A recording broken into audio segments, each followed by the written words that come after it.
Salatullah salamullah ala taha rasulillah. Salatullah salamullah ala yasin. Siapa yang pernah sakit hati ya? Nah, iya pernah sakit hati ya Pak. Sampai hari ini sakit hati. Ahibati fillah. Ada satu hari harta yang kita kumpulkan tidak berguna. Kekuasaan yang kita miliki juga tidak bermanfaat. Relasi, kawan, tidak ada faedahnya. Kapan? Tatkala bumi ini berakhir, tatkala kita meninggal dunia, Allah Azza wa Jalla mengatakan yauma la yanfa'u malun wala banun. Pada hari di saat harta tidak berguna, anak-anak laki-laki juga tidak manfaat, illa man atallaha biqalbin salim, kecuali orang yang datang menjumpai Allah dengan hati yang selamat. Dulu kita di pondok itu belajar. Siapa yang pernah mondok? Banyak jangan pernah mondok ya. Kita diajarin sebuah kata-kata, al-qalbus salim fil jismis salim. Dulu kita diajarin bahwasanya hati yang selamat itu adanya di tubuh yang sehat. Bener nggak? Kadang-kadang kita lihat orang sehat nggak ke masjid. Wah, badannya keker. Pagi Ahad naik sepeda 30 kilo. Masjid di sebelah rumahnya nggak nyampe. Ini badannya sehat, tapi hatinya nggak sehat. Atau memang dia nggak dengar panggilan hayya 'alas shalah.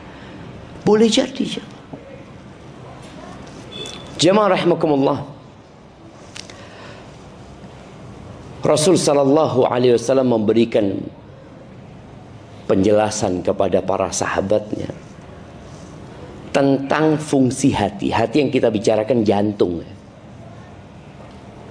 Kita sedang berbicara al-qalbu, yang mungkin diterjemahkan dalam bahasa Indonesia hati. Sebenarnya al-qalbu dalam bahasa Arab itu apa artinya? Jantung. Cuma mungkin orang menerjemahkan dengan hati, yang dimaksud adalah hati sanubari yang ada di jantung, bukan hati liver yang biasanya orang kena penyakit liver ya. Enggak, ini kita bicara jantung sebenarnya. Rasulullah sallallahu alaihi wasallam mengatakan dalam hadis yang diriwayatkan Imam Bukhari dan Muslim, ala wa inna fil jasadi mudghah idza salahat salahal jasadu kullu. Sesungguhnya di dalam tubuh manusia itu ada satu organ yang kalau dia baik, semua tubuhnya baik. Tapi kalau dia rusak, semua tubuhnya rusak. Apa organ itu? Al-qalbu. Dan hati ini kondisinya memang membingungkan. Dia suka bolak-balik. Bagaimana ikhlas ketika itu adalah amalan hati. Seringkali kita harus berjuang dengan hati kita sendiri. Kita berdoa, ya muqallibal qulub, tsabbit qalbi ala dinik. Wahai yang membolak-balikkan hati, tetapkan hatiku di atas agamamu. Dan para ulama ahli sunnah wal jamaah ketika mereka menjelaskan tentang al-iman, mereka mengatakan al-imanu qaulun wa amal. Iman itu adalah ucapan dan perbuatan. Ucapan apa? Qaulul qalbi, ucapan hati. Wa qaulul lisan, dan ucapan lisan. Hati kita emangnya ngomong? Pernah antum dengarkan omongan hati? Para ulama menjelaskan bahwasanya qaulul qalbi, ucapan hati itu adalah at-tasdiq, mempercayai. Kita percaya dengan hati kita. Kita yakin dengan hati kita. Itu ucapan hati. Qaulul lisan, asyhadu an la ilaha illallah wa asyhadu anna Muhammad Rasulullah. Itu seorang yang masuk dalam keimanan, hatinya harus percaya, lisannya harus mengucapkan. Kalau lisannya mengatakan asyhadu an la ilaha illallah wa asyhadu anna Muhammadar Rasulullah sallallahu alaihi wasallam, tapi hatinya tidak percaya, tidak ikut ucapannya lisan, apa namanya? Orang munafik. Orang munafik.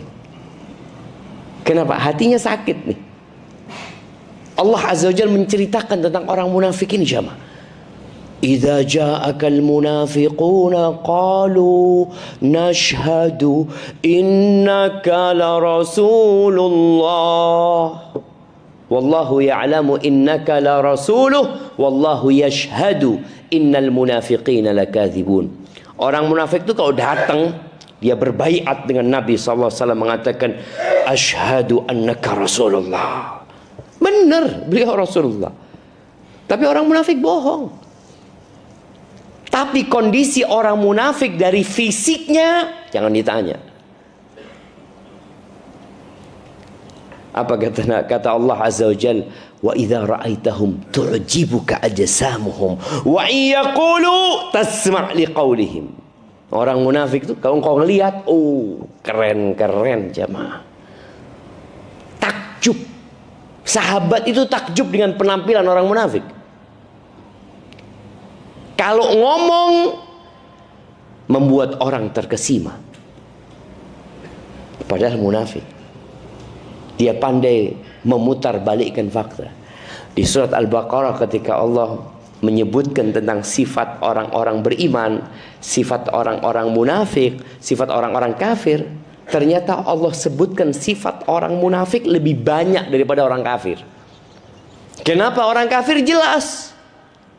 Jelas hadza Nasrani, hadza Yahudi, hadza Majusi, hadza Konghucu, hadza Buddha, jelas mereka.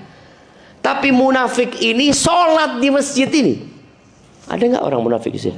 Afwan. Ada nggak kira-kira masjid apa namanya? Al-Furqan. Oh, Al-Furqan itu masjid pembeda gitu kan. Emangnya orang munafik kalau ngelihat Al-Furqan nggak jadi masuk? Di Masjid Nabawi mereka sholat. Di Masjid Nabawi. Yang jadi imam tadi siapa? Ustadz Rahmat. Ustadz Rahmat yang jadi imam di Masjid Al-Furqan. Di Masjid Nabawi imamnya Nabi Muhammad SAW. Sholat mereka di belakang Nabi SAW. Ngomongnya bagus, penampilannya indah, munafik. Maka tadi tatkala kita bicara hati, kalau hatinya baik, semuanya baik. Ini omongannya yang baik. Omongannya yang baik, penampilannya yang indah, hatinya ternyata enggak. Maka iman dikatakan qaulun wa amal. Tadi qaulul qalbi wa qaulul lisan. Qaulul qalbi itu mempercayai. Qaulul lisan tadi syahadat. Amal. Amalul qalbi wa amalul lisani wa amalul jawari. Artinya hati itu beramal. Makanya kata para sahabat ketika menceritakan Abu Bakar Siddiq, Abu Bakar tuh amalannya banyak. Tapi kalau amalan di luar itu kan kelihatan. Berapa sodakohnya Abu Bakar? Berapa sholatnya Abu Bakar? Abu Bakar berangkat haji, Abu Bakar berangkat jihad. Itu sahabat tahu gitu. Tapi para sahabat menceritakan Abu Bakar tuh bisa mengalahkan semuanya dengan sesuatu yang ada dalam hatinya, jemaah. Apa amalan hati, jemaah? Apa amalan hati? Nah, zikir mah amalan lisan, subhanallah, subhanallah, lisan. Ikhlas. Terus apa lagi? Niat, cinta, takut, berharap, tawakal. Makanya tawakal itu amalan hati. Makanya kadang-kadang sama orang-orang ditabrakin sama nggak usaha gitu loh. Tawakal itu amalan hati. Usaha itu amalan fisik badan. Jadi jangan ditabrak-tabrakin. Jadi orang tawakal itu ya diem aja. Ya enggak. Ada perintah untuk usaha. Tapi hatinya percaya, yakin sama Allah. Dan menyerahkan sama Allah Azza wa Jalla. Lisannya mengucapkan Bismillahi tawakkaltu ala Allah. Itu lisan. Orang itu akan ketahuan benar enggak hatinya ini tawakal. Ketika Nabi Musa dikejar-kejar oleh Fir'aun, kemudian sampai ke tepi pantai bersama umatnya Bani Israel. Itu di pagi hari, jemaah. Allah menceritakannya, falamma tara al-jam'an, ketika dua kelompok ini saling melihat. Artinya Fir'aun ada di belakang mereka. Sahabat-sahabat Nabi Musa ini ngelihat Fir'aun di belakangnya, ngelihat ke depan lautan, nggak ada perahu, nggak ada jembatan. Apa perkataan sahabatnya Nabi Musa? Qala ashabu Musa inna lamudrakun. Sahabat-sahabat Nabi Musa mengatakan, habis kita sudah. Kita akan dibantai. Kita udah ketangkap sama Fir'aun. Ini Fir'aun di sini. Apa kata Nabi Musa? Kalla. Inna ma'iya rabbi sayahdin. Enggak mungkin. Allah yang memerintahkan kepada kita melakukan perjalanan ini. Bersama aku ada Tuhanku. Dia akan memberikan hidayah. Sudah sampaikah hati kita melakukan amalan itu? Tawakal sama saya, tawakal sama Allah. Padahal sebenarnya dia karena punya tabungan masih aman gitu. Aman lah sebenarnya. Jadi dia nggak tawakal. Dia itu karena punya tabungan. Maka sebagian orang itu Allah bikin habis semuanya. Karena dia belum hijrah seutuhnya kepada Allah Azza wa Jalla. Dia belum semuanya diserahkan sama Allah. Antum nggak melihat bagaimana para sahabat Nabi ketika hijrah dari kota Mekah ke kota Madinah, bawa apa mereka jemaah? Rumah ditinggal. Orang tua ditinggal, kadangkala bininya pun ditinggal, hartanya pun mungkin yang nggak bisa dibawa ditinggal, usahanya tutup. Berangkat ke kota Madinah, ngapain? Sudah menuju kepada Allah dan Rasul. Kerja apa nanti di Madinah? Usaha apa di Madinah? Yang penting kita menuju kepada Allah dan Rasulnya. Ternyata sampai Madinah betul nggak ada kerjaan, jemaah. Betul. Nggak punya rumah. Di mana sahabat tidur? Di masjid. Masjid Nabawi itu tempat tidur, jemaah. Masjid ini boleh tidur. Nggak ada tulisan. Oh, di dalam nggak boleh. Di luar ditulis boleh tidur. Oh, di Masjid Nabawi itu tempat tidur. 80 sahabat tidur di sana. Bukan tidur sebentar, jemaah. Sekarang sebagian umat Islam itu ya anak husnudzon sama mereka ya. Mereka mungkin melarang tidur karena takut dibuat tidur lama. Padahal sebenarnya kalau bisa silahkan tidur, mau 2 hari, 3 hari, sebulan, tafadhol. Anak pernah datang ke satu masjid, agak jahat masjidnya itu jemaah. Dilarang selonjoran. Anak ngomong astagfirullahaladzim. Sampai kayak gini ya.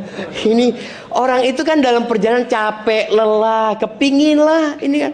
Ini udah nggak boleh. Mas itu dilarang selonjoran. Astagfirullahaladzim. Maka kita lihat tadi bagaimana tawakalnya para sahabat Nabi. Sampai udah. Antum tahu sahabat Nabi yang nikah dengan disuruh nyari cincin? Berani dia nikah, jemaah. Antum berani nikah? Ketika Nabi SAW tidak tertarik dengan wanita yang menawarkan dirinya, beliau sedang tidak ingin menikah. Sahabat ini mengatakan radhiyallahu taala anhu, ya, in kana laisa laka biha hajah ya Rasulullah fazawwijni iyah. Ya Rasulullah, kalau engkau tidak punya keperluan sama perempuan ini untuk menikahinya, nikahkan dia sama aku. Bayangin ya, gimana sahabat ini mengatakan itu dalam rangka yang menyelamatkan wanita ini.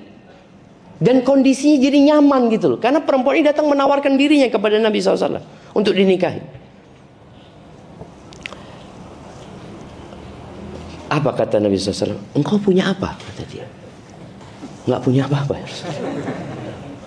Berani nikah jamaah. Itu tawakal. Oh ya enggak gitu juga loh Ustaz. Loh, kan kita bilang tawakal itu amalan hati.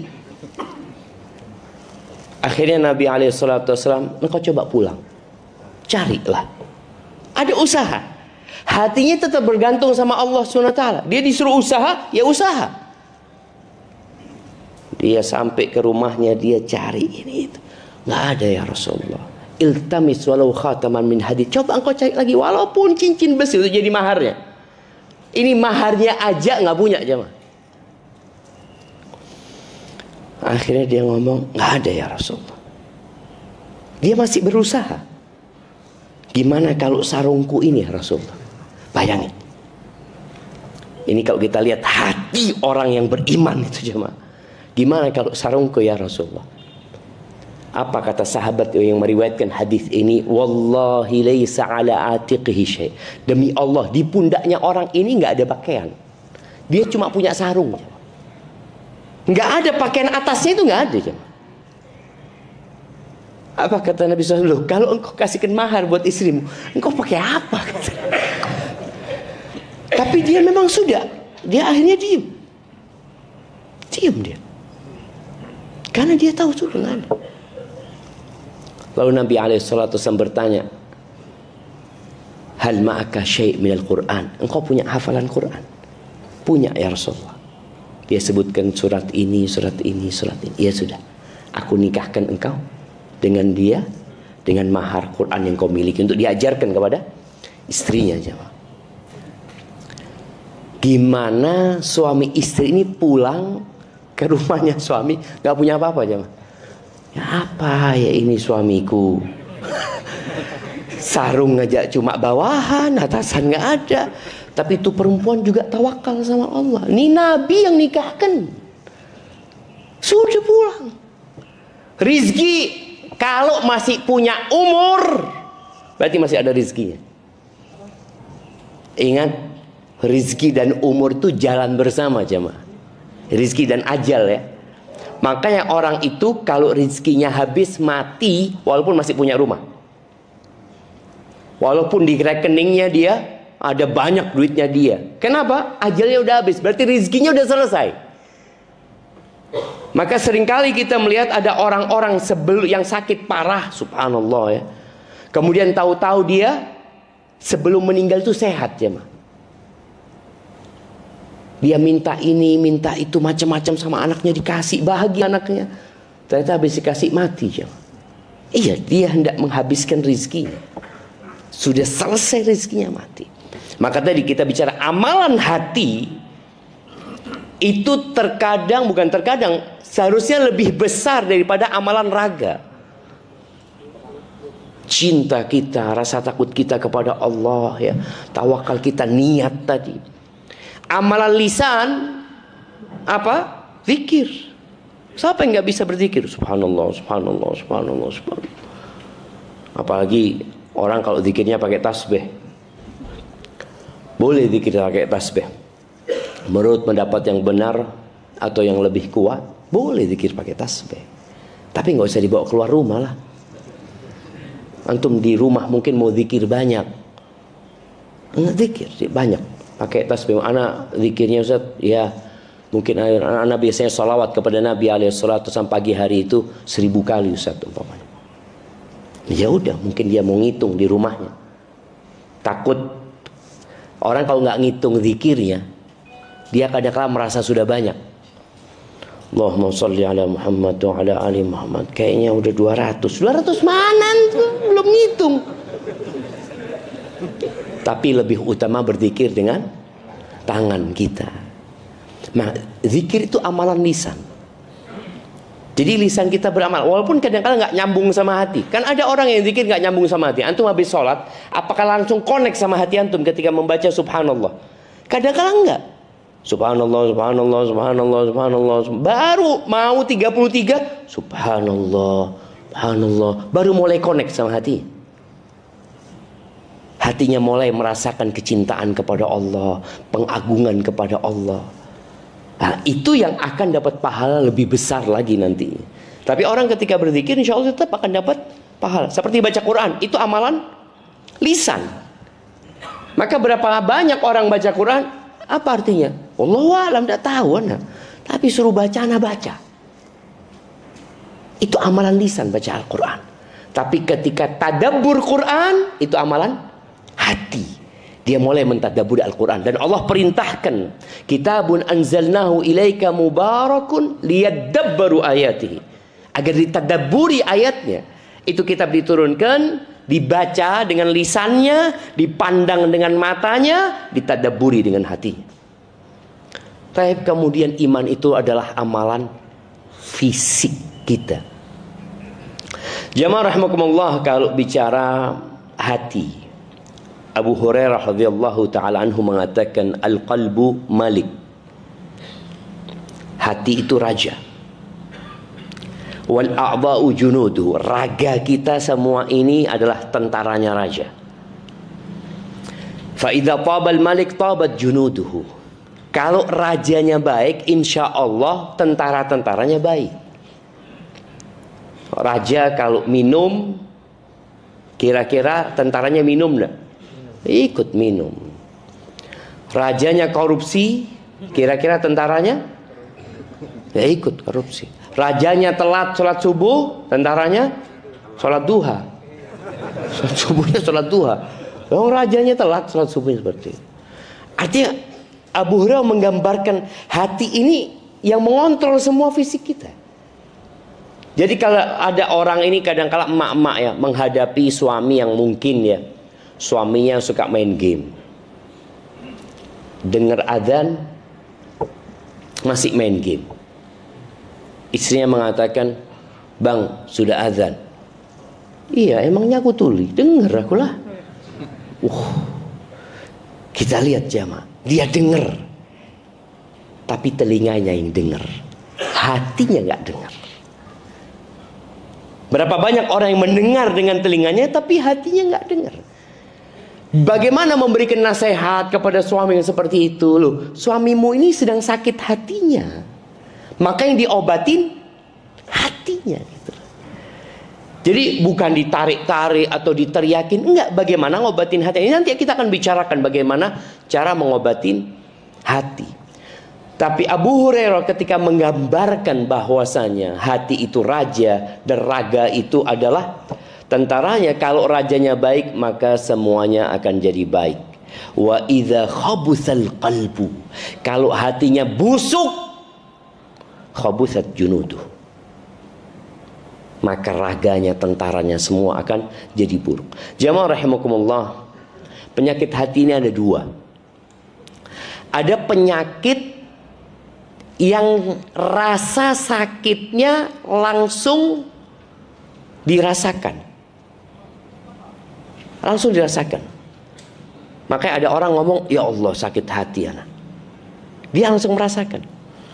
Ulama mencontohkan rasa sakit hati yang seperti sakit fisik sebenarnya, yang butuh obat. Itu yang orang-orang berangkat ke psikiater. Itu ada sakit hati dia. Dikasih obat. Ada obatnya memang, obat fisiknya ada. sedih,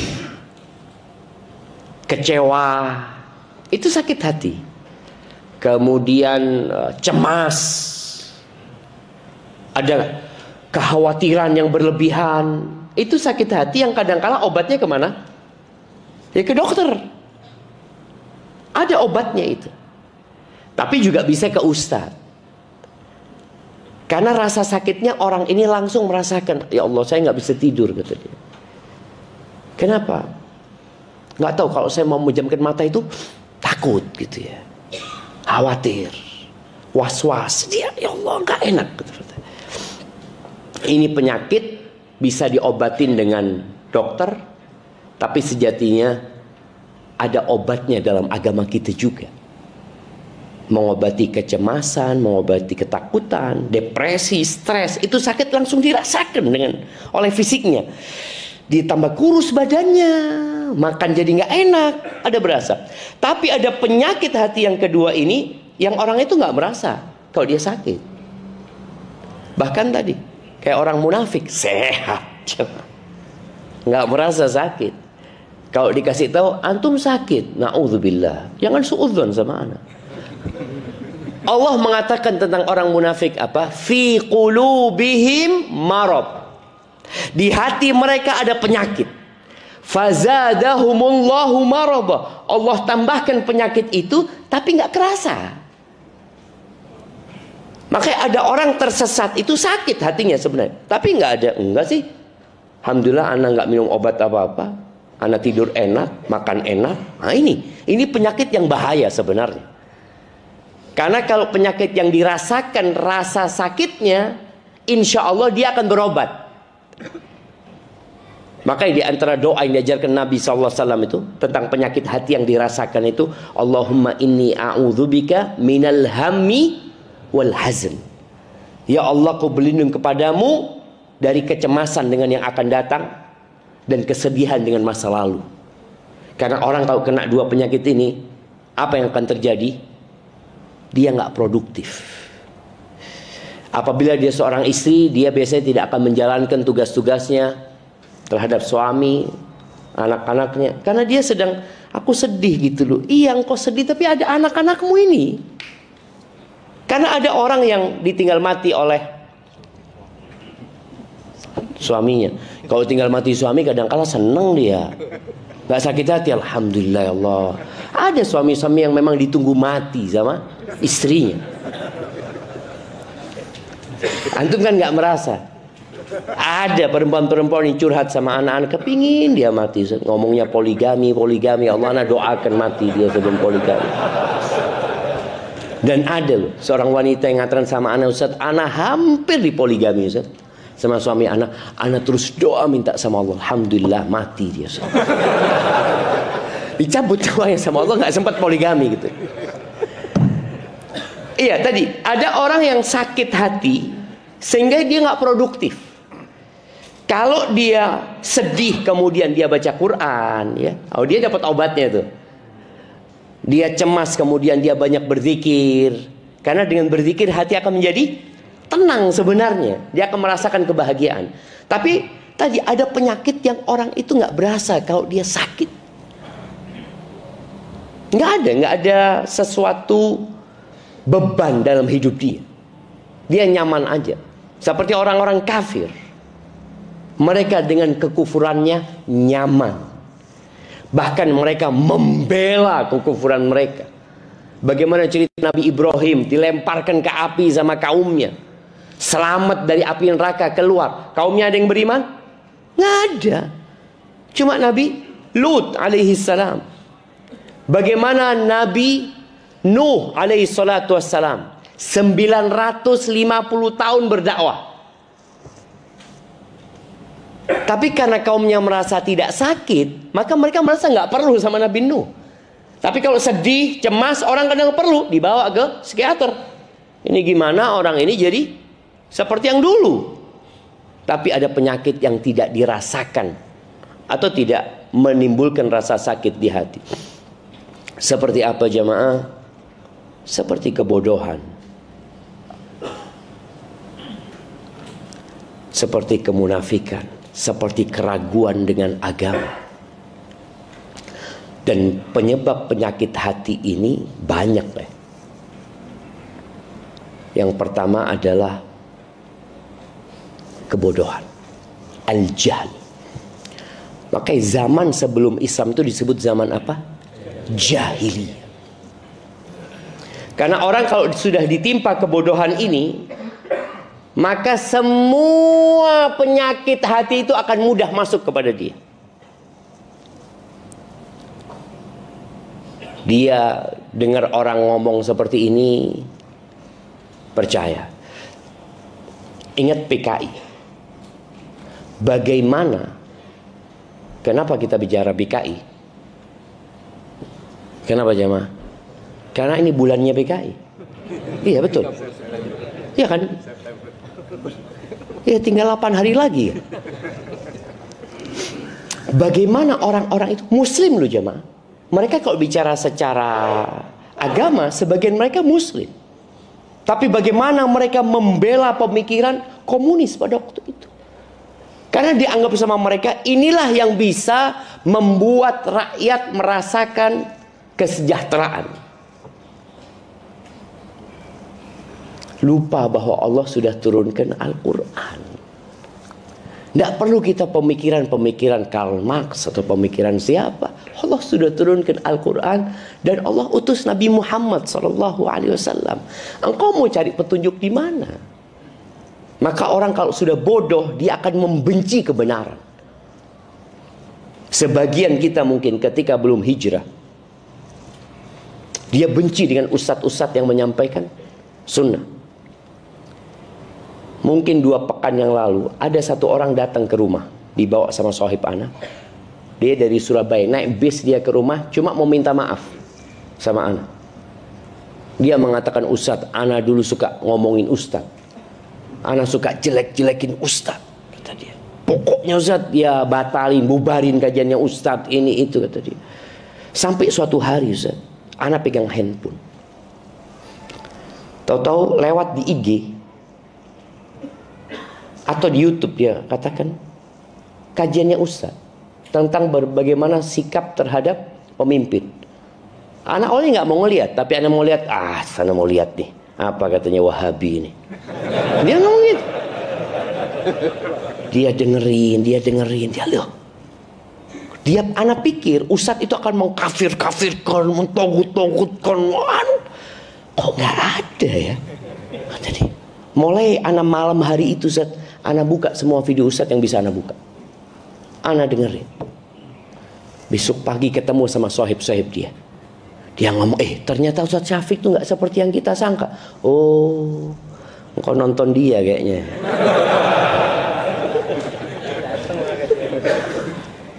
Di situ jemaah. Kebodohan ini memang membuat orang membenci. Bagaimana orang-orang musyrikin itu berusaha membuat orang-orang tidak kenal dengan Nabi Muhammad SAW. Mereka katakan Nabi Muhammad adalah sallallahu alaihi wasallam penyihir, orang gila, terus dukun, paranormal, pendusta. Pokoknya dikasih nama-nama yang buruk supaya orang ini nggak mendengarkan. Sampai ada satu orang kafir, orang musyrik yang lagi umroh, ketika dia masuk Mekah udah dikasih tahu sama orang-orang Quraisy, hati-hati ya, di tempat kita ada satu orang penyihir. Engkau dengar omongannya langsung kau tersihir sama dia. Oh gitu. Namanya Tufail bin Amr ad-Dawsi. Itu Tufail pasang kapas di kupingnya. Karena kebodohan dia. Dia tawaf ya, dia tahu orangnya, oh itu Muhammad namanya SAW. Setelah dia tawaf ini, terus dia mikir, aku ini kayak orang bodoh, kata dia. Masa aku pasang kapas di kupingku, kata dia. Aku ini tahu mana yang baik dan mana yang buruk, kata dia. Aku mau dengar dari Muhammad SAW. Akhirnya datang kepada Nabi Muhammad SAW. Apa sih yang engkau tawarkan ini apa? Nabi membacakan Al-Quran sallallahu alaihi wasallam, membacakan hadis-hadis Nabi sallallahu alaihi wasallam, langsung masuk Islam. Maka kita harus berjuang melawan kebodohan. Kenapa ayat yang pertama turun? Iqra. Iqra, bacaan tuh. Apa yang dibaca Quran? Kalau bicara Tombowati itu yang pertama apa? Baca Quran sama maknanya. Baca. Ketika kebodohanmu terangkat, insya Allah engkau jadi faham. Berapa banyak di antara kita yang sampai hari ini beranggapan riba itu boleh. Riba yang nggak boleh itu rentenir. Iya. Kalau ada seorang anak yang kerja di bank konvensional, tahu-tahu dia mau resign, ngomong sama orang tuanya. Apa kata orang tuanya? Engkau ikut aliran apa, nak? Langsung dianggap menyimpang. Karena kebodohan mereka bertahun-tahun melihat sesuatu yang buruk baik, sesuatu yang mungkar ma'ruf buat mereka. Kok tahu-tahu muncul satu orang mengatakan nggak boleh. Maka dia akan menentang hal itu. Sampai cerita seorang yang di Jakarta yang dia tanya sama anak-anak ini, Ustaz, dia kerja di bank konvensional. Dia kemudian mau resign, ibunya marah. Istrinya nggak ridho. Gimana sekarang? Akhirnya Ustaz, anak resign, nggak ngomong sama mereka. Tapi tiap pagi Ustaz, anak keluar rumah dengan seragam kantoran Ustaz. Sampai mobil anak ganti, anak buka, anak akhirnya taksi online. Bertahun-tahun dia lakukan ini. Karena yang dia hadapi tadi ini orang yang kalau dikasih tahu nggak bisa.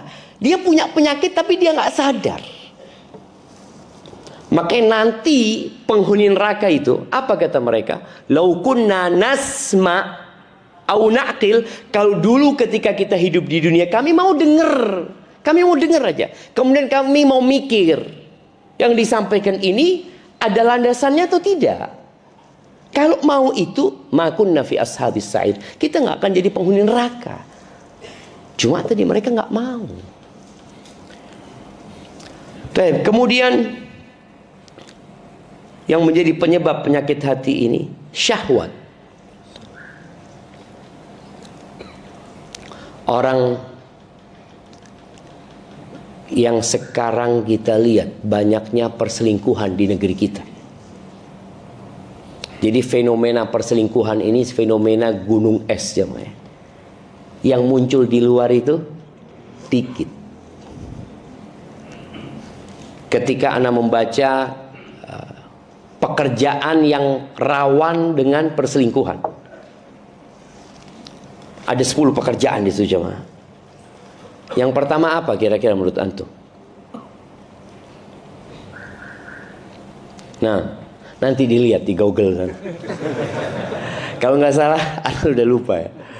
Kalau nggak salah yang pertama itu penerbangan. Nah, yang kedua itu kesehatan. Rumah sakit, ini itu. Artinya memang daerah-daerah yang rawan laki-laki dan perempuan itu berduaan. Kumpul ini itu, ketawa ketiwi ya, ini itu. Enggak, hati anak bersih.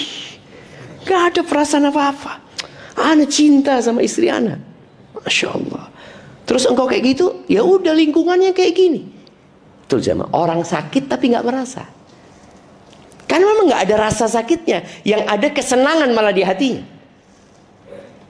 Ada bapak-bapak yang suka WA sama teman perempuan di kantornya. Ada di sini?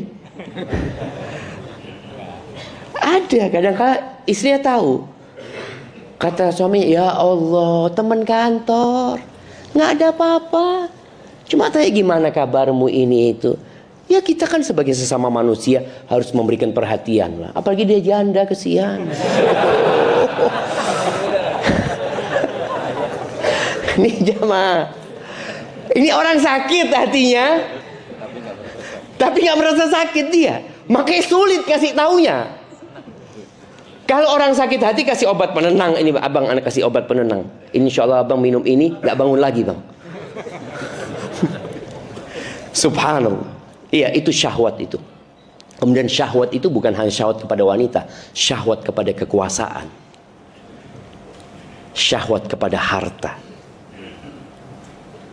Kalau bicara kekuasaan, orang menjadi penguasa untuk apa? Untuk cari harta? Atau harta untuk cari kekuasaan? Biasanya kita sering dengar harta, tahta, wanita. Ini syahwat semuanya. Dan Nabi SAW mengatakan, "Madhibani ja'i'an."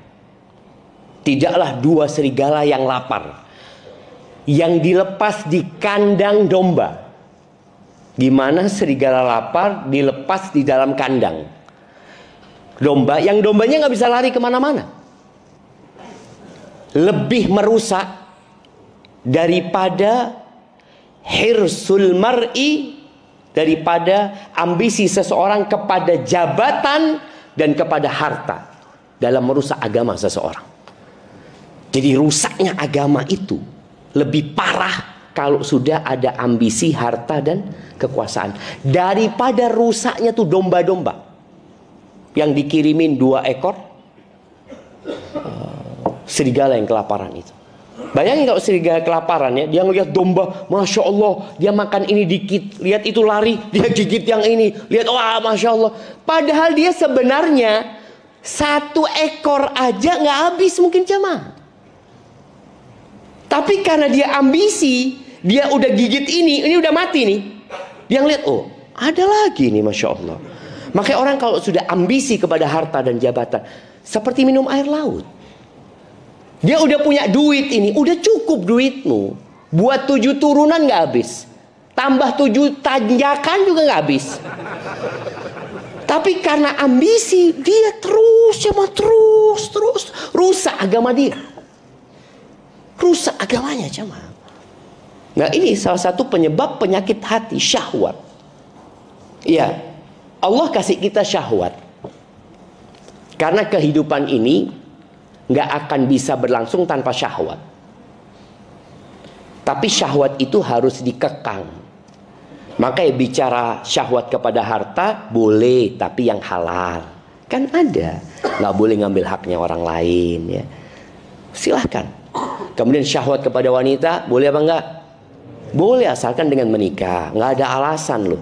Nggak ada alasan seorang laki-laki berzina. Padahal Allah sudah membuka pintu menyalurkan syahwatnya yang halal. Allah mengatakan, fankihu ma tabalkum minan nisa mathna wa thudatha wa ruba. Allah sudah kasih. Engkau punya syahwat lebih, mungkin engkau kerja keluar kota ya, istrimu di Bekasi sini, ini Bekasi Bogor, istrimu di Bogor sini, engkau kerja di Bekasi.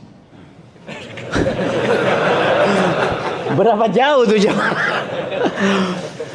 Ya mungkin dia istrinya di Bekasi, dia kerjanya anggap di Merauke, yang dia mungkin berbulan-bulan di sana. Dia punya syahwat. Dia mikir, ya apa aku menyalurkan syahwatku? Pulang nggak mungkin. Seperti itu. Apa yang bisa dia lakukan? Nikah. Puasa, Masya Allah. Keren nih. Nah, nikah. Kalau nggak mampu baru puasa gitu loh. Puasa dulu apa nikah dulu? Kata Nabi SAW, barang siapa yang punya kemampuan disuruh apa? Nikah. Kalau nggak mampu nikah, baru puasa gitu kan. Jadi puasa dulu apa nikah dulu? Dia ini udah nikah Ustaz, tapi istrinya jauh gitu loh. Ya mungkin puasa, betul. Tapi ketika nggak mampu, karena terus terang ada di tempat-tempat daerah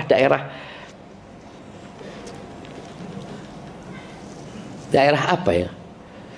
Daerah pekerjaan tambang ini itu ya, yang jauh mereka mungkin berbulan-bulan di sana. Di sana ada pelacur-pelacur yang memang melacurkan diri sama. Sampai anak punya kawan, seorang insinyur dikirim ke sana, sakit dia. Berangkat ada dokternya, lengkap apa semuanya. Dia datang ke dokter. Dok, anak sakit dok, kata dia. Sakit apa? Biasalah dok. Ya Allah, kata dokter. Kok nggak pakai pengaman, kata dia. Loh, sakit apa dok, kata dia. Lah anak pilek dok, maksudnya sakit biasa, sakit pilek biasa. Pikirnya dokter sakit kelamin. Karena rata-rata penyakitnya di sana itu penyakit kelamin. Mereka berzina. Karena mereka berpikir kalau kawin lagi, aduh Zat, kawin lagi ruwet Ustaz. Belum menghadapi mertua, menghadapi kakak ipar, menghadapi istri, sayang sama anak-anak. Aduh enggak Ustaz, enggak, sudahlah. Asallah kalau punya keinginan salurkan dikit, nanti tobat sama Allah. Na'udzubillah. Memang betul, ketika seorang melangkah ke tempat yang halal, berjuang dan berkorban. Orang kalau cuma berzina, dia punya uang 100 juta. Kira-kira bisa berzina dengan berapa wanita dia cuma? Berapa wanita? Berapa kira-kira? Ya tergantung tarifnya Ustaz, gitu kan. Kalau yang tarifnya sejutaan dapat 100 wanita. Bayangin coba. Tapi dengan uang 100 juta mungkin dia bisa menikah dengan satu wanita. Dia menikah dengan satu wanita. Tapi ruwetnya bertahun-tahun Ustaz. Betul. Nabi SAW istrinya 9. Antum pikir tenang-tenang Nabi SAW. Oh, piring pecah di rumah Nabi SAW. Piring pecah. Sallallahu ala Nabi SAW. Jadi ingat, jangan sampai syahwat antum, karena antum berpikir menyelamatkan rumah tangga. Ya, anak-anak nggak mau nikah lagi lah. Ya, kalau antum nggak nikah lagi, bisa puasa, bisa menjaga diri, alhamdulillah, itu yang diharapkan. Tapi kalau kemudian antum berpikir berzina, karena melihat kawan-kawan antum semua di sana pada berzina, mereka berzina aman-aman aja, engkau nggak apa-apa, aman lah, nggak ada yang tahu. Padahal Allah mengawasi mereka. Padahal sejatinya lelaki yang berzina akan membawa laknat ke rumahnya, menghilangkan berkah di keluarganya. Tapi ketika dia menikah lagi, memang terjadi keributan, tapi halal. Maka ingat, nggak ada alasan seorang laki-laki berzina. Biasa istri ana nggak memberikan izin. Siapa izin? Istrinya yang mengizinkan, jemaah. Antum boleh jadi sampai mati yang nggak dikasih izin. Tapi kalau antum cukup satu, alhamdulillah. Jangan dibohong-bohongi sama teman. Antum kenapa nggak nikah lagi? Ada yang suka dorong-dorong kawannya jemaah untuk kawin lagi, padahal orang ini nggak butuh. Akhirnya karena dorongan itu, bener juga katamu ya. Akhirnya dia nikah, berantakan rumah tangganya. Karena dia hanya dikasih doping sama kawannya, bukan karena kebutuhan. Maka ingat, ini termasuk yang membuat penyakit hati syahwat. Syahwat kepada wanita, syahwat kepada harta, syahwat kepada kekuasaan. Kemudian ahibati fillah, yang membuat penyakit hati ini adalah kawan-kawan buruk, lingkungan yang buruk. Ana sebutkan sebab-sebab ini, nanti obatnya antum sebenarnya sudah paham. Kawan yang buruk. Dan biasanya orang itu akan condong kepada yang sama. Ada klub-klub ya, klub motor, klub mobil ya.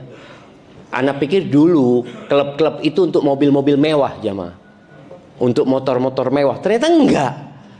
Sampai mobil yang harganya murah pun ada klub-klubnya. Ya komunitas ya, komunitas itu. Kalau klub itu untuk kebaikan nggak apa-apa. Nggak, alhamdulillah saat kita punya klub ini, kegiatan kita sosial. Tapi ya kadang-kala mampirlah ke tempat hiburan Ustaz. Kegiatan sosialnya dilakukan, maksiatnya juga jalan, hati-hati. Maka pilih kawanmu. Karena kata Nabi SAW, al-mar'u ala dini khalili. Falyandur ahadukum man yukhalil. Agama seseorang itu ikut kawan dekatnya. Maka hendaklah dia melihat dengan siapa dia berkawan. Maka alhamdulillah kalau kita punya kawan-kawan yang baik, jaga mereka. Sebelum Anda lanjutkan, antum yang di sini, semua sudah kenal dengan yang di kanan dan di kirinya? Udah kenal? Kenalan dulu, baru kita lanjutkan. Loh, ayo jemaah. Antum. Kenal itu saudara antum. Kita ini bicara salah satu penyebab penyakit hati itu kawan-kawan buruk. Dapat kawan baik nggak mau antum.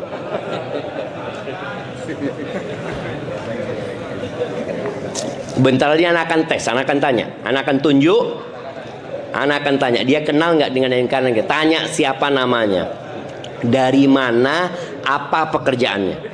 3. Sudah? Nah, anak tunjuk sekarang untuk membuktikan. Oh, masih ada yang tanya, Masya Allah.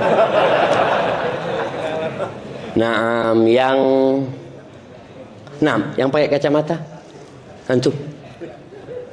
Iya. Ya. Yang di kiri antum? Oh. Belum kenal. Salaman doang, kenalan. Coba kenalan lagi siapa? Dari mana?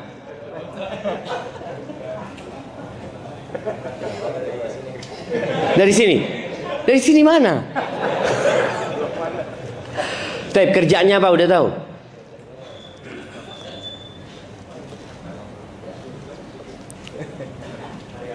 Oke, istrinya berapa? Tanyain. Jemaah kita ini sering datang kajian, tapi kita kayak sendirian. Iya, datang. Habis gitu pulang aja udah.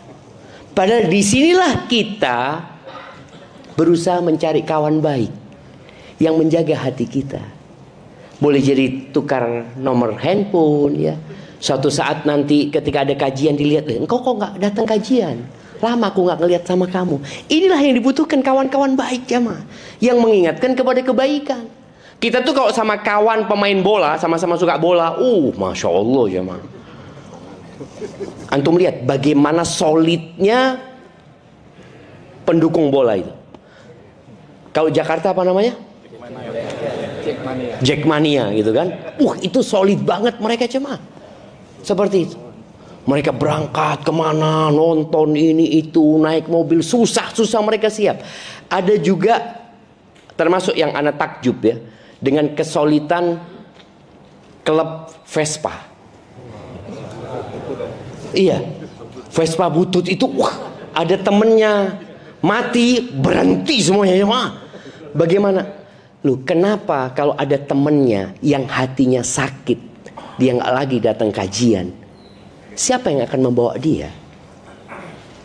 Maka di sini kita perlu kawan-kawan baik. Selain kawan baik itu juga punya syafaat kelak pada hari kiamat.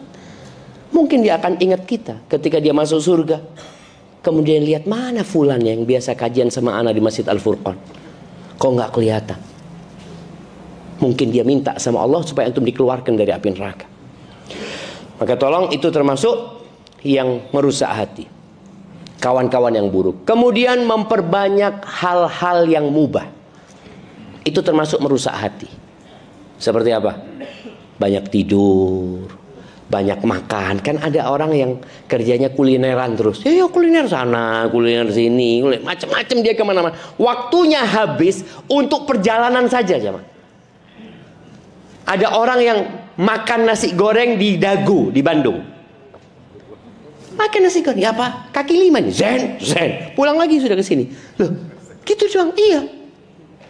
Antum lihat bagaimana orang-orang melakukan hal-hal yang mubah kelebihan, yang akhirnya hati jadi sakit. Nonton bola boleh nggak?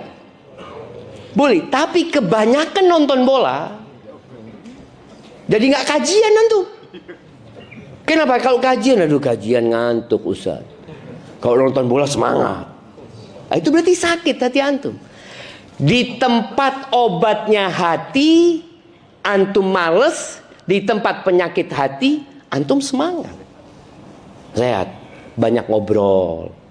Sekarang ini adanya kafe-kafe yang kadang-kala orang duduk cuma beli kopi, ngobrolnya 3 jam. Kajian 1 jam sambil tidur masih. Jadi kajiannya cuma 1 jam.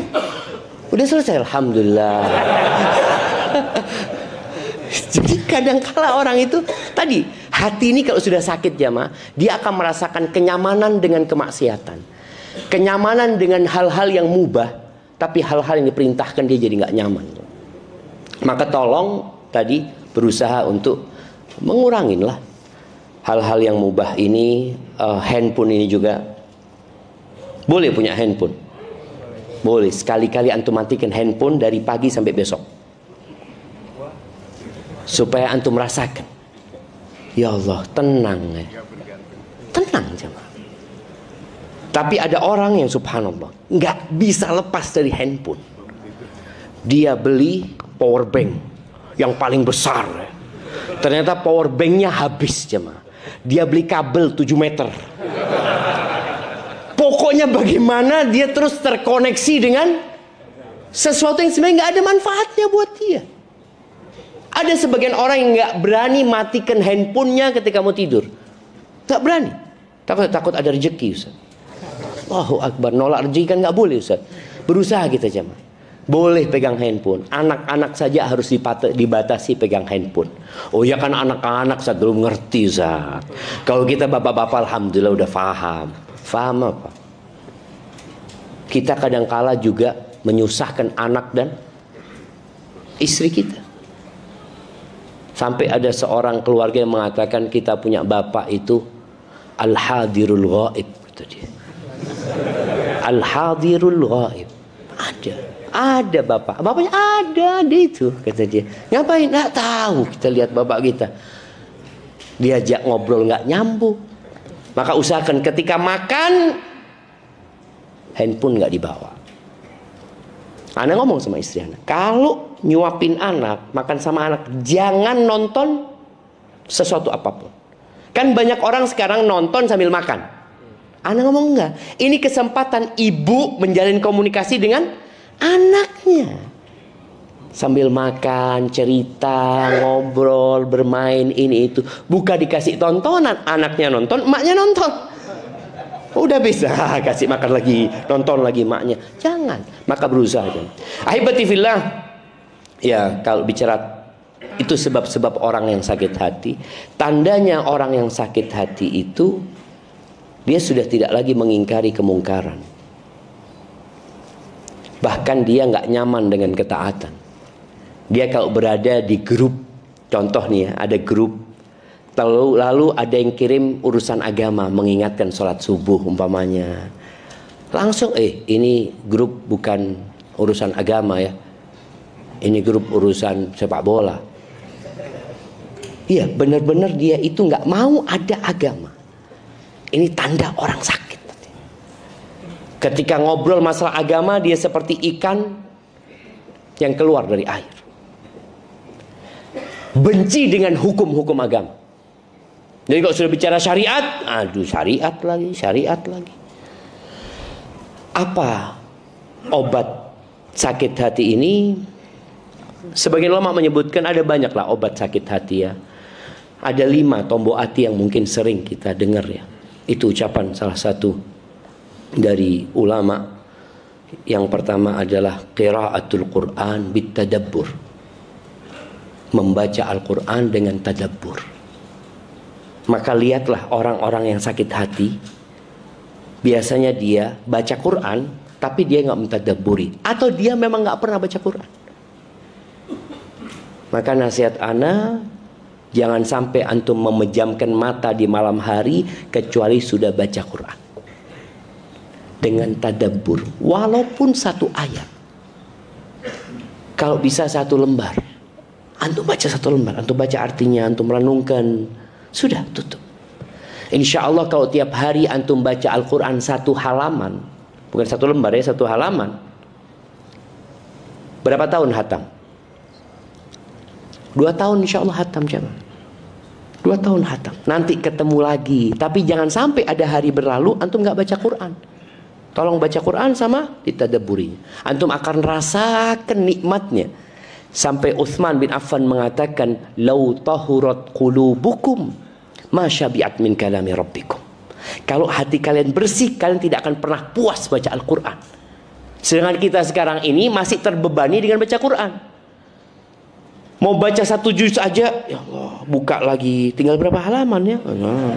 Nanti beda halaman, lihat tinggal berapa halaman, ya Allah, kok nggak selesai kata dia. Antum bisa lihat bagaimana Imam Syafi'i di bulan Ramadan hatam Al-Quran 60 kali jemaah.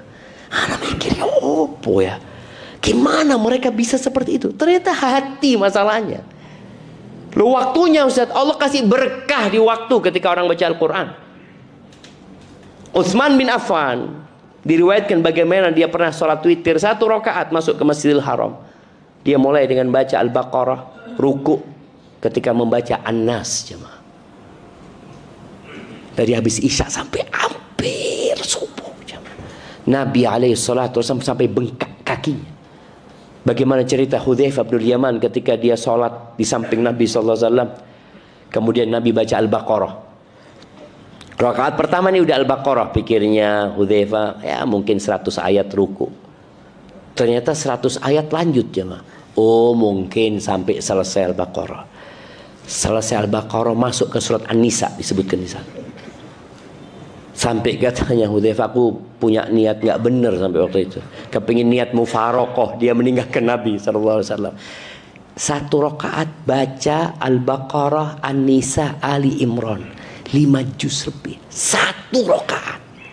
Kita kalau terawih berapa juz di sini Ustaz? Terawih kurang dari setengah. Berapa rakaat? 11 rakaat kurang setengah juz jemaah. Bayangin antum. Ini Nabi alaihissalam 1 rakaat 5 juz. Gimana kalau 11 rakaat? Belum lagi rukunya itu hampir sama dengan berdirinya. Ingat, ini sholat sunnah. Kalau sholat wajib, imam harus memperhatikan makmumnya. Kalau sholat sunnah, oh fadol, boleh mau ikut, boleh enggak, seperti itu. Makanya banyak orang kalau sudah imamnya panjang, besok diganti imamnya. Mana imamnya sudah ganti? Ya, yang pertama baca Al-Quran dengan mentadabburi. Usahakan. Kita setelah dengar kajian ini sudah bikin kesepakatan dengan diri kita. 1 hari 1 halaman sama artinya, paling enggak. Yang kedua, puasa. Ngurangin makan, jangan. Ngurangin makan. Karena memang banyak makan itu membuat orang ya jadi lemes, jadi malas bergerak. Maka hendaklah puasa sunnah paling tidak 1 bulan 1 kali. 1 kali. Pernah ada sahabat Nabi SAW yang tanya sama Nabi SAW, ya Rasulullah, ajarin aku tentang puasa. Sum yauman min kulli syahr, kata Nabi. Puasalah 1 hari dalam sebulan. Kata sahabat ini, ya Rasulullah, aku mampu lebih dari itu. Sum yaumain. Akhirnya Nabi SAW mengatakan, puasalah 3 hari dalam sebulan. Itu seperti puasa 1 tahun. Artinya kalau tiap bulan 3 hari, 3 hari, 3 hari, 3 hari. Dan sebaik-baiknya amalan itu yang berkesinambungan walaupun sedikit. Karena ada orang yang puasa Ramadan kemudian nggak pernah ketemu puasa lagi udah. Kecuali Ramadan. Makanya orang-orang yang nggak pernah puasa itu ketika masuk Ramadan hari pertama apa yang terjadi? Balas dendam dia aja mah. Balas dendam. Karena dia nggak terbiasa. Makanya kita lihat ya. Orang kalau sudah makan beli takjil, jangan makan, beli takjil.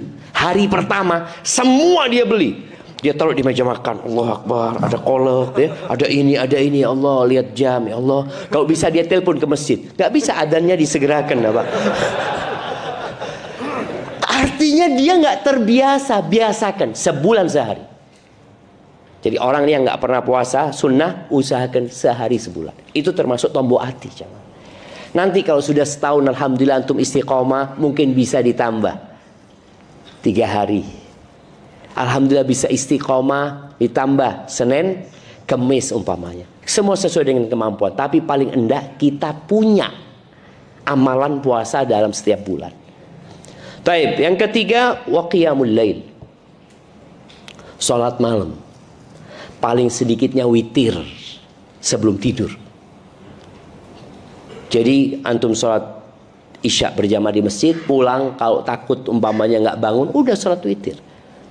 Nabi SAW mewasiatkan kepada Abu Hurairah radhiyallahu anhu untuk tidak tidur kecuali sholat witir. Sudah sholat witir. Jadi sholat malam antum. Tapi yang mampu lebih lah. Umpamanya enggak, aku mau sholat sebelum subuh, ya alhamdulillah lebih utama sepertiga malam akhir. Tapi ketika tidak mampu, udah sebelum tidur. Yang penting istiqomah. Paling enggak 3 lah antum. Walaupun witir boleh 1, antum ambil 3. Kalau memang antum males, ya bacanya nggak usah panjang-panjang. Karena ada orang yang mulai awal sholat malam, kan boleh sholat sunnah buka Quran kan. Awal pertama sholat malam langsung baca Al-Baqarah. Kan katanya Ustaz Nabi baca 5 juz, ana coba. Akhirnya besok nggak sholat lagi antum. Enggak, pelan-pelan lah. Pelan-pelan. Yang penting istiqomah dulu. Paling enggak sebelum tidur 3 lah. Kalau bisa sebelum subuh lebih baik. Kemudian yang keempat, berdoa di waktu sahur. Ini akhirnya bangun malamnya kalau bisa di akhir malam. Jadi sebelum subuh antum beristighfar, mohon ampun sama Allah Azza wa Jalla dan berdoa. Allah mengatakan tentang penghuni surga, kata Allah Azza wa Jalla, wabil ashari hum yastaghfirun. Di waktu sahur mereka itu istighfar. Kita lihat ya di negeri kita, bukan negeri kita, di banyak negeri sebenarnya. Ketika bulan Ramadan di waktu sahur itu malah banyak tontonan yang membuat orang lupa dengan sifat penghuni surga. Dia pikir puasa itu sahur, yang penting sahur makan. Enggak, sahur itu ada barokah. Bukan barokah makannya saja, barokah waktunya juga di sana. Kita yang nggak pernah bangun, kita lihat orang-orang yang nggak pernah bangun itu bangun untuk apa? Untuk makan, karena dia mau sahur, mau puasa dia. Tapi bagaimana dia menggunakan itu untuk berdoa. Kemudian yang terakhir adalah wa mujalasatus salihin. Ya kumpul sama orang-orang soleh lah. Jadi antum datang ke masjid tadi, cari kawan baru. Insya Allah orang-orang yang ke masjid ini baik agamanya. Semoga akhlaknya juga baik seperti itu. Hadza wallahu alam bissawab. Itu yang dapat ana sampaikan pada kesempatan kali ini. Yang benar dari Allah Azza wa Jalla, yang salah dari diri ana pribadi. Allah dan Rasulullah terbebaskan dari kesalahan itu. Nah, siap.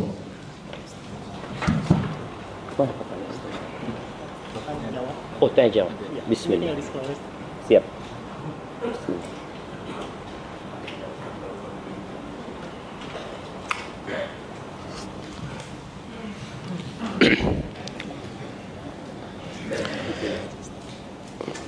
Wah, anak kalau milih harus baca semuanya dulu. Ini sudah disaring.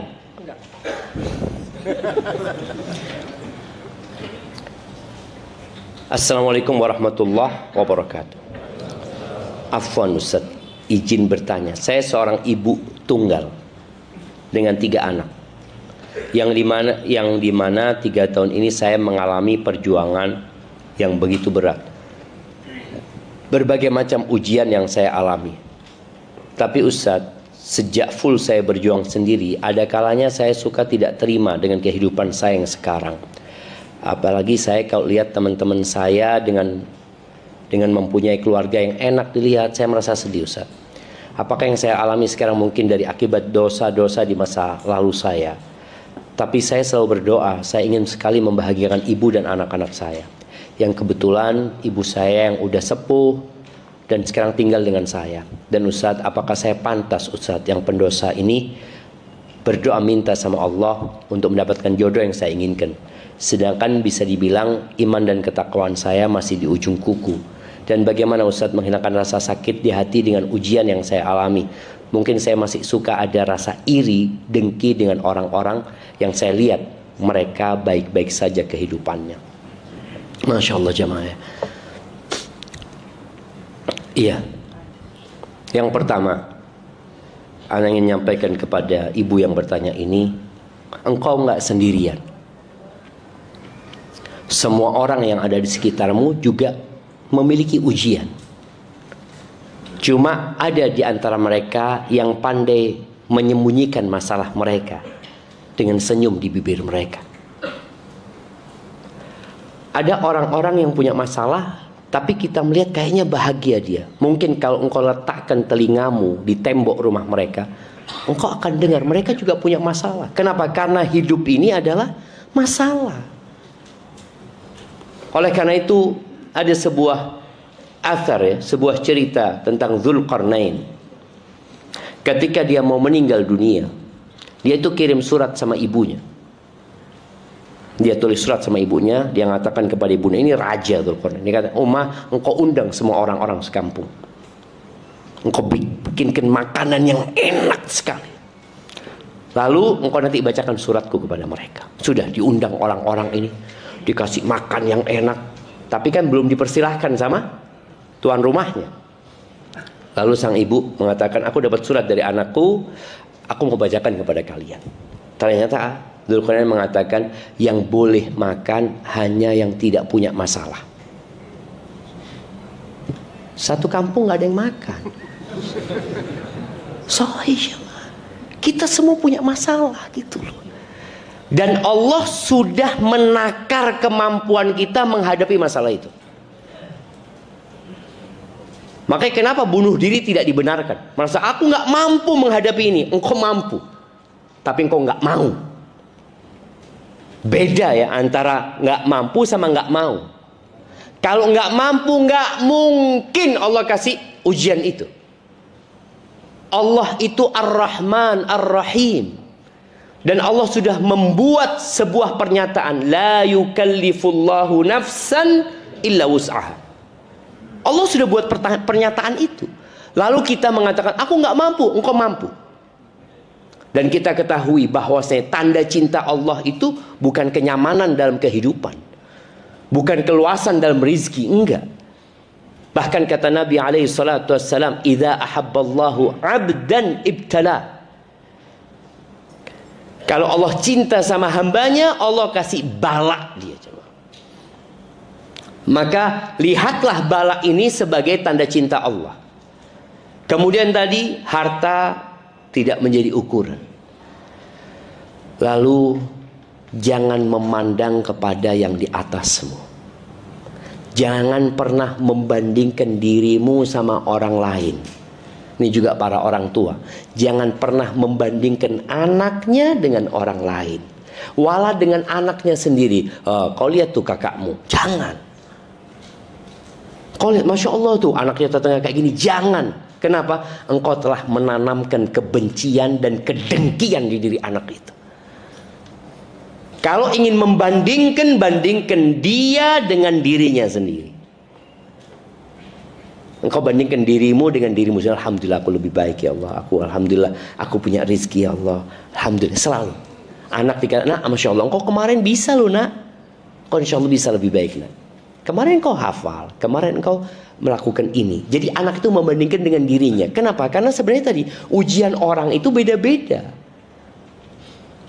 Kalau mau membandingkan, Nabi alaihissalatu wassalam mengatakan, "Unduru ila man huwa asfala minkum."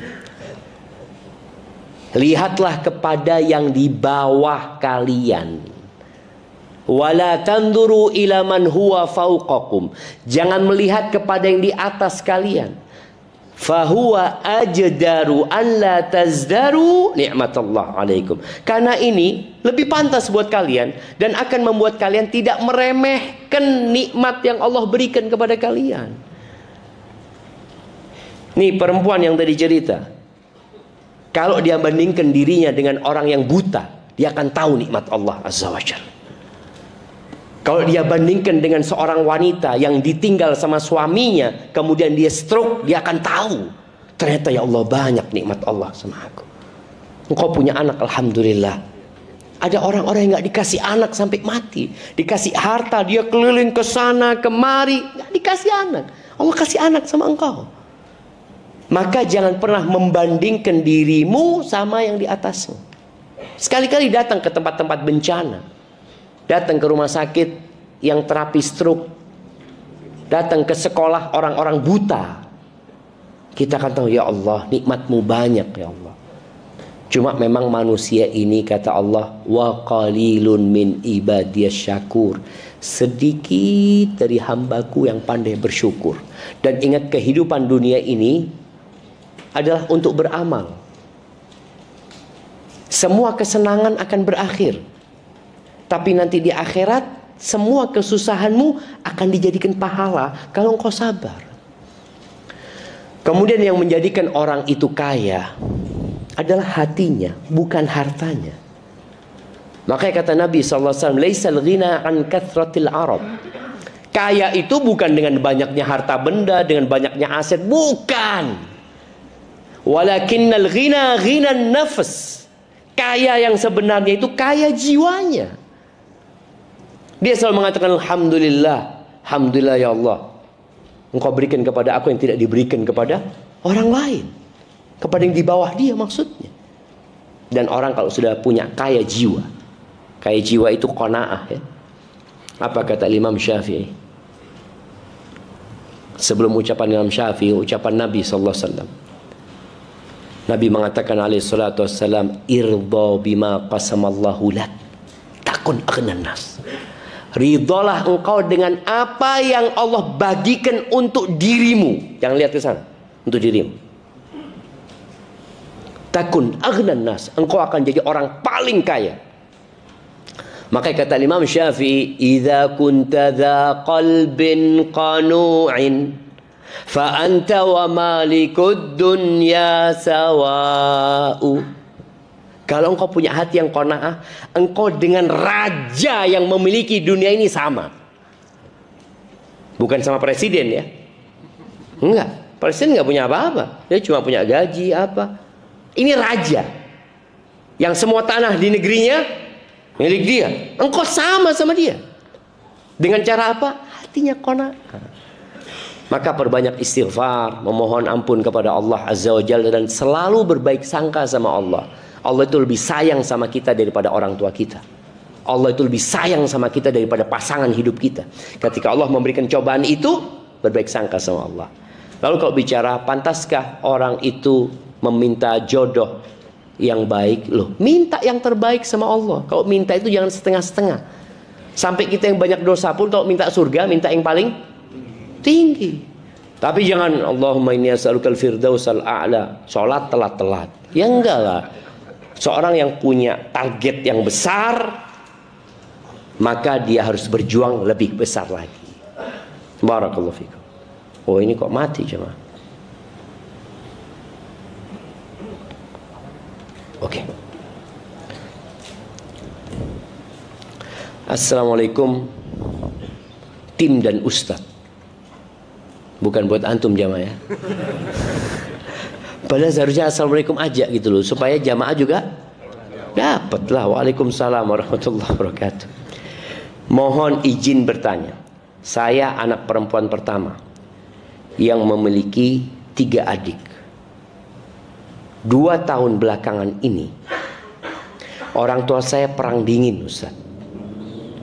Bahkan ibu saya sempat kena penyakit jantung yang saya curigai karena beliau banyak pikiran. Ini tadi ada penyakit yang memang sakit, dirasakan. Belakangan ibu curhat bahwa salah satu penyebab keributan adalah ibu saya menemukan bapak saya ternyata penyuka sesama jenis. Alhamdulillah min dzalik ya. Dan memiliki seorang selingkuhan. Karena berat sekali bagi saya menerima kenyataan tersebut, dan yang paling saya kasihani yaitu ibu saya. Kadang saya nolak karena tidak sanggup mendengar jika ibu bercerita tentang hal tersebut. Tapi ibu saya bisa bercerita ke siapa lagi, Ustaz? Mohon nasihatnya, Ustaz. Apa yang perlu ibu saya lakukan dengan saya sebagai anak, harus gimana? Terima kasih Ustaz dan tim. Allah memberikan kesehatan dan keberkahan selalu. Allahumma amin. Jemaah, lihat ujian orang tuh beda-beda. Ada orang nggak punya suami. Ada orang punya suami, suaminya kayak gitu. Apa yang harus dilakukan? Yang pertama, katakan inna lillahi wa inna ilaihi raji'un. Ini musibah yang besar, bukan musibah yang kecil. Dan ingat, inna lillahi wa inna ilaihi raji'un bukan ucapan untuk kematian. Karena kadangkala ada orang dapat inna lillahi wa inna ilaihi raji'un lalu mengatakan apa? Siapa yang meninggal? Karena dia nggak terbiasa, padahal inna lillahi itu untuk musibah. Inna lillahi wa inna ilaihi raji'un. Apa? Kenapa katanya? Kucing anak mati. Kucing mati inna lillahi. Oh iya, itu kucing kesayangan gitu loh. Dia sedih gitu dengan kematiannya. Motornya hilang, innalillahi wa inna ilaihi raji'un. Sakit ini itu, kecelakaan, kebakaran, apa aja musibah yang menimpa. Karena Allah katakan wabasyiris sabirin, berikan kabar gembira kepada orang-orang yang sabar. Alladzina idza asabathum musibah, yang mereka kalau kena musibah. Musibahnya apa? Allah sebutkan di ayat sebelumnya. Kelaparan. Lapar itu musibah, rasa takut, kekurangan harta, di PHK, kehilangan pekerjaan, gagal panen, apa? Nah, itu musibah. Orang ini mengatakan inna lillahi wa inna ilaihi raji'un. Maka katakan inna lillahi wa inna ilaihi raji'un. Baik. Sekarang duduk sama ibu, kalau mau curhat, Bu, kita sekarang cari solusi. Soalnya kalau sekedar menceritakan keburukan ayah, yang ada hanya tambah sakit. Karena ada orang yang ingin menceritakan keburukan orang lain dalam rangka memuaskan dirinya, padahal dia tidak akan pernah puas. Maka cari solusi. Duduk sama ayah. Kalau nggak bisa ngomong sama suami, tulis surat. Ada orang-orang yang sakit yang perlu diobatin. Dan kita tahu homoseksual ini penyakit. Cuma kondisinya ada dua. Nah, seperti penyakit hati dia. Ada yang dia sakit dan dia tahu kalau dirinya sakit. Dia ingin berobat. Maka yang seperti ini insya Allah bisa diusahakan untuk sembuh. Tapi ada orang yang homoseksual ini, tapi dia merasa normal. Karena sekarang ada propaganda LGBT supaya dianggap sesuatu yang normal. Akhirnya dia merasa nggak apa-apa kayak gini. Oh, ini kalau seperti ini mungkin gugat cerai, itu solusinya. Tapi apabila suami tahu, iya, tapi gimana aku? Alhamdulillah, berarti ada keinginan untuk berubah, bertobat. Ajak suaminya untuk berubah. Bisa jadi datang ke dokter, konseling sama dia, atau datang ke ustadz yang memberikan arahan. Kalau nggak bisa ngomong sama suami, tulis surat sama suami. Kadangkala ada suami yang nggak tahu kalau istrinya tahu. Ada istrinya yang nyimpan itu jemaah. Padahal istrinya tahu. Dan doa ya, minta sama Allah Subhanahu Wa Taala. Ana ingat dengan seorang wanita yang telepon sama ana. Dia ngomong, Ustadz, ana ini sudah nikah 7 tahun Ustaz. Tapi ana nggak pernah disentuh sama suami Ustaz. Ternyata belakangan ini ana tahu kalau suami ana homo. Ana kasih nasihat dia, kemudian ana katakan coba berangkat ke psikiater ini itu. Apa kata perempuan ini? Ana psikiater Ustaz.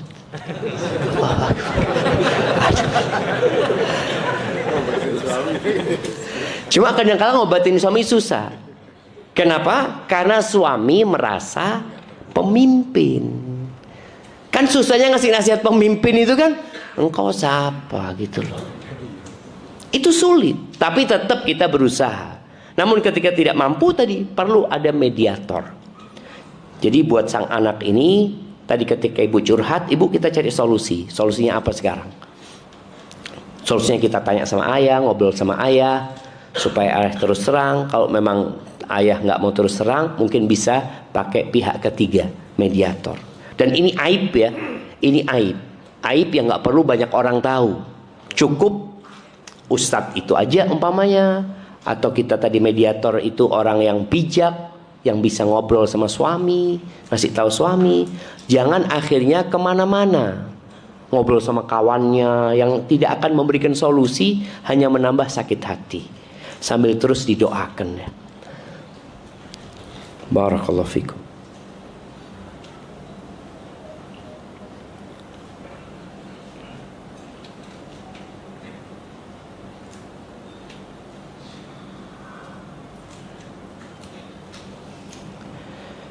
Naam.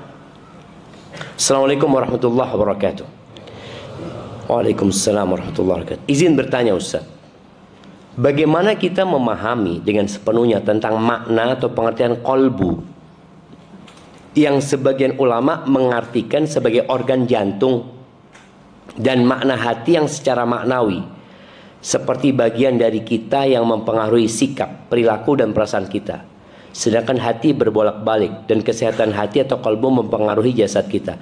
Apakah jantung kita ini adalah organ yang mempengaruhi perasaan, sikap, perilaku, cinta, tawakal dan lain-lain? Syukran Ustaz. Iya betul. Cuma diterjemahkan bahasa Indonesianya hati, bukan jantung. Ya ini mungkin masalah terjemahan aja. Bahasa Inggrisnya apa? Al-qalbu. Heart. Heart itu apa? Jantung kan sebenarnya kan. Tapi heart diterjemahkan bahasa Indonesia apa? Hati juga gitulah. Padahal sebenarnya organ itu adalah jantung. Kalau bicara hati, hati itu liver kan? Ini bukan liver.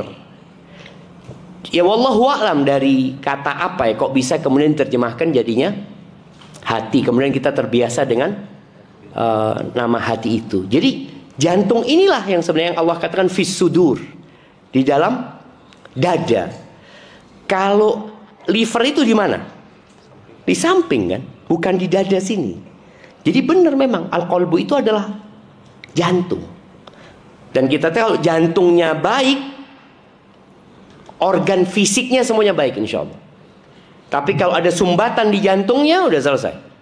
Biasanya akan berpengaruh kepada yang lainnya, seperti itu. Barakallahu fikum. Makanya ketika kita berdoa, ya muqallibal qulub, tsabbit qalbi ala dinik, yang dimaksud adalah jantung kita sebenarnya.